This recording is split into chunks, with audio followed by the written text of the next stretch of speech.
Mulilo and Scatec emerge as preferred bidders for R9.5bn battery storage projects. Independent power producers, IPPs, Mulilo and Scatec have been named as preferred bidders to develop 616 MW 464 MWh of new battery storage capacity at a cost of R9.5 billion across 5 substation sites in the Free State Province. Electricity and Energy Minister Dr. Kgosientsho Ramokgopa made the announcement following the conclusion of the third bid window of South Africa's Battery Energy Storage Independent Power Producer Procurement Programme, which was launched on March 28 last year.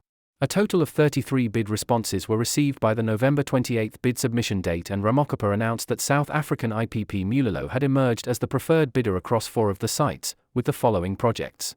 The 124 MW Bloemhoek BESS project at the Theseus substation, which had an evaluation price of R1.801.24 MWh.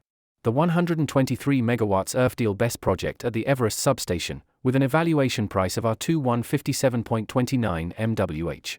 The 123 MW Vanilla BESS project at the Harvard substation, with an evaluation price of R2169.80 MWh, and the 123 MW Retreat BESS project at the Marapi substation, with an evaluation price of R2477.86 MWh. Meanwhile, Scatec, of Norway, which has a large South African presence, prevailed with its 123 MW Haru BESS project at the Leander substation, with a R2037.10 MWh evaluation price. All the projects would use lithium-ion battery technology, and the minister indicated that the projects were expected to reach commercial close in the coming 8 months and enter into commercial operation by January 2028. Interim IPP Office Head Elsa Strydom said there had been a 40% decrease in the average evaluation prices during the third bid window when compared with the first bid window of 2023. That round involved 5 projects in the Northern Cape, 4 of which were currently under construction, with 1 aiming to reach commercial close in June. She indicated the evaluation prices were also 8% better than those achieved during the second bidding round for 8 projects in the Northwest Province, which were bid only months prior.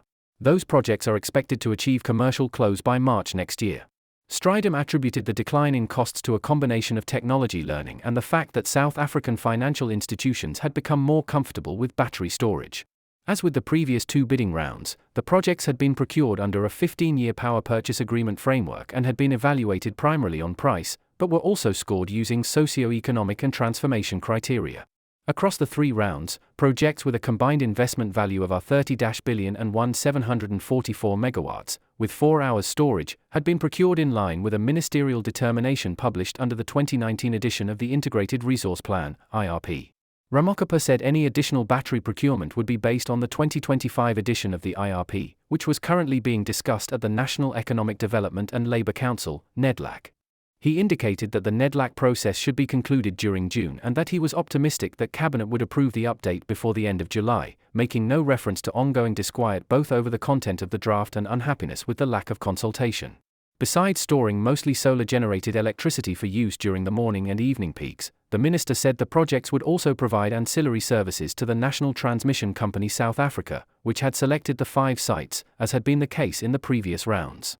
He also announced that the IPP project companies would have a minimum 40% shareholding by black empowerment entities, while there would be a minimum 30% black shareholding by construction contractors, and up to 42% in operations contractors.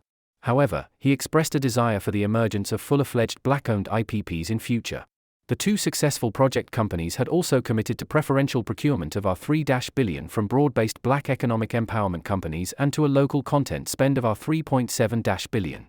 The projects were expected to create 852 job opportunities during construction and operations, and Mulilo and Scatec had also committed to invest R184 million over the lifetime of the projects on skills and supplier development, as well as on socio-economic development initiatives.